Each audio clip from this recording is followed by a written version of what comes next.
U importanti li fil-ħajja maġġa tal-lum insibu l-ħin għal-familja kif ukoll il-ħin li nieħdu ħsieb tagħna nfusna għaliex hekk biss nistgħu nibqgħu għaddejjin. Dan kien il-messaġġ li waslet Sera Bajjada waqt intervista li kellha mal-professur Andrew Azzoppardi fuq Campus FM fejn tkellmet dwar il-ħajja impenjattiva ta' bħalissa fl-eqqel tal-kampanja elettorali. Meta mistoqsija dwar kif tlaħħaq ma' kollox, hi qalet li l-aktar ħaġa importanti għalija ili fost l-impenji kollha tagħha issib ħin għall-bina kif ukoll ħin biex tieħu ħsieb tagħha nnifisha anke jekk din tfisser li sempliċement tmur mixja ta' nofsija kollox. Apparti minn hekk matul l-intervista hija spjegat ukoll lan tal-podcast tagħha. Jiena nħobb inkun il-vuċi għal dawk in-nies li forsi jew għaddew minn esperjenzi simili tiegħi jew għaddejjin minn esperjenza li jiena ngħixha ta' kuljum li jiena hom f'soċjetà fejn ilhom kollox gas down.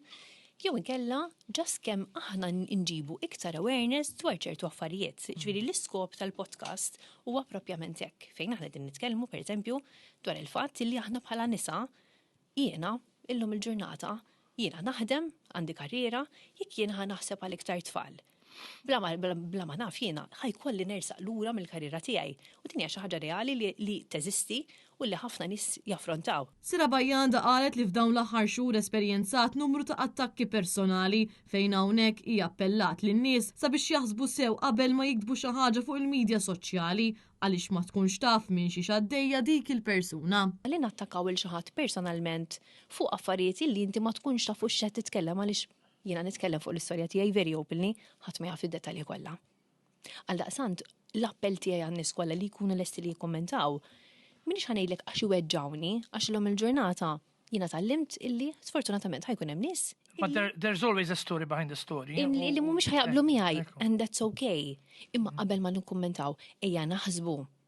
Mhux qed ngħidlek ħanaħsbu fuqi u fuq it-tifel tiegħi, ejja naħsbu fuq dawk in-nisa illi forsi qegħdin f'sitwazzjoni ħażina u li għax għandhom esperjenza simili tal-jiena għaddejja minnhom bħalissa.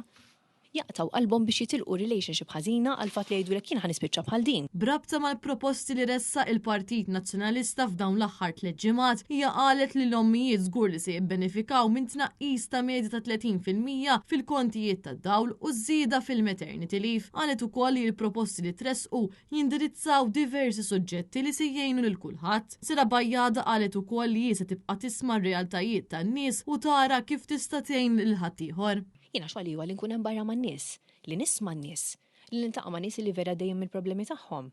Sal-ġimgħa l-oħra stess iltqajt ma' persuna li qalt li Sara qalt jiena ma nsibx għajnuna, it-tifel tiegħi għandu a very rare disease u jiena m'għandix fejn jieħdu. Nies bitfall bl-awtiżmu. Jiena jaqbadni literally ħlewa ta' qalb nisma' dawn in-nisa jgħidu li sa. Ejli se jiġri minn dat-tifel. Inti tuża dal-platform, tużaha dal-platform qiegħda. Jiena nużaha dan il-platform għaliex jiena nara kif jiena nista' ngħin il-ħaddieħor. Giulia Falzon għal Net News.